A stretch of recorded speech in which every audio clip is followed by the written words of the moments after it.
محترم سامعین و ناظرین، السلام علیکم ورحمۃ اللہ تعالی وبرکاتہ۔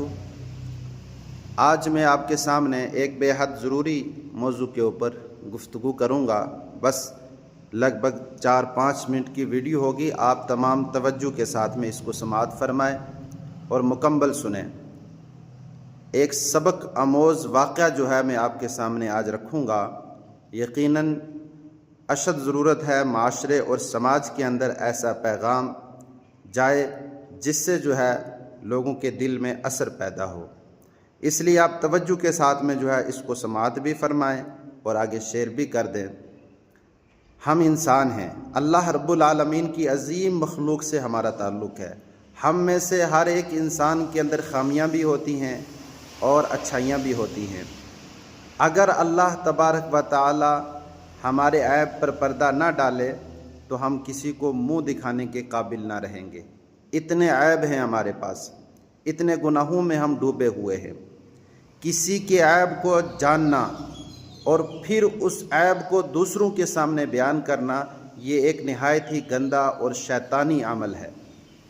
اللہ رب العالمین قرآن کریم فرقان حمید کے اندر ارشاد فرماتا ہے، ان الذین یحبون ان تشیع الفاحشۃ فی الذین آمنوا لہم عذاب علیم فی الدنیا والآخرہ واللہ یعلم وانتم لا تعلمون۔ سورہ نور آیت نمبر 19 میں اللہ ارشاد فرماتا ہے، بے شک جو لوگ چاہتے ہیں ایمان والوں میں بے حیائی پھیلے، ان کے لیے دنیا اور آخرت میں دردناک عذاب ہے، اور اللہ جانتا ہے اور تم نہیں جانتے۔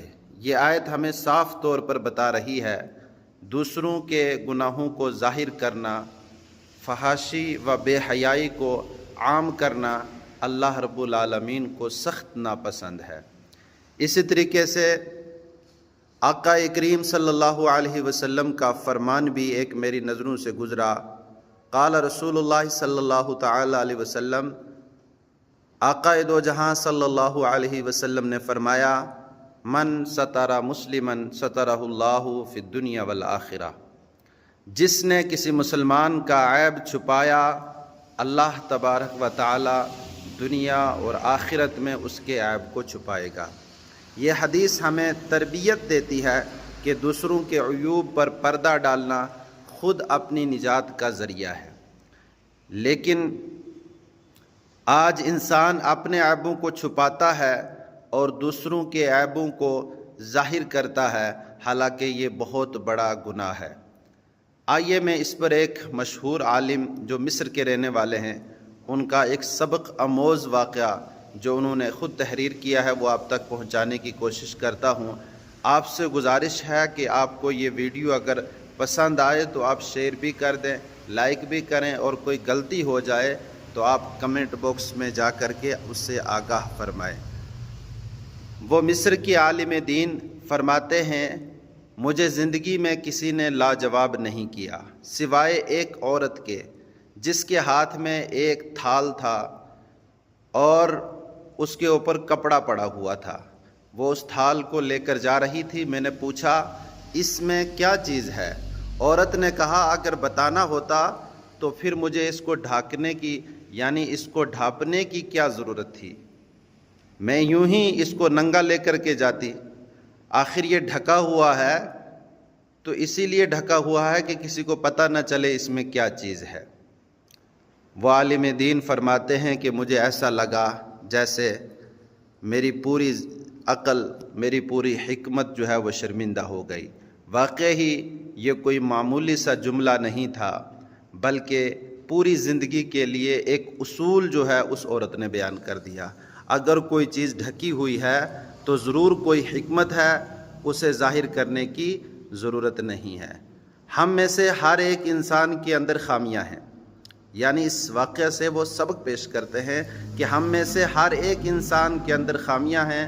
اگر اللہ ہماری پردہ پوشی نہ فرمائے تو ہم کسی کو منہ دکھانے کے قابل نہ رہے۔ کسی کے عیب کو جاننا اور پھر اسے دوسروں کے سامنے بیان کرنا، یہ ایک نہایت ہی گندا اور شیطانی عمل ہے۔ اور اگر ہم کسی کا راز جان لیں تو اللہ کے بندے بن کر اسے چھپائیں تاکہ کل قیامت کے دن اللہ بھی ہمارے عیبوں پر پردہ ڈالے۔ حضرت علی رضی اللہ تعالیٰ عنہ کا قول ہے، لوگوں کی غلطیوں کو ایسے چھپاؤ جیسے تم اپنی شرم کو چھپاتے ہو۔ دوسروں کے عیبوں کو نہ اچھالیں، نہ ظاہر کریں۔ کسی کے ماضی اگر گناہوں سے بھرا ہوا ہے کسی کا ماضی، تو اس کی توبہ کو سلام کریں۔ جو بندہ اپنے گناہوں سے نادم ہو کر اپنے گناہوں سے سچی توبہ کر لیتا ہے، وہ اللہ کا محبوب بندہ بن جاتا ہے۔ اللہ تعالی ہمیں پردہ پوشی کی صفت عطا فرمائے اور ہمیں ان لوگوں میں شامل فرمائے جن کے بارے میں نبی کریم صلی اللہ علیہ وسلم نے فرمایا، اللہ ایسے بندے کو پسند کرتا ہے جو دوسروں کے عیب چھپاتا ہے۔ میری یہ ویڈیو اگر آپ کو پسند آئی ہو تو میرے یوٹیوب چینل کو آپ ضرور سبسکرائب کریں تاکہ ہر آنے والی ویڈیو آپ تک بآسانی پہنچ جائے۔ السلام علیکم ورحمۃ اللہ وبرکاتہ۔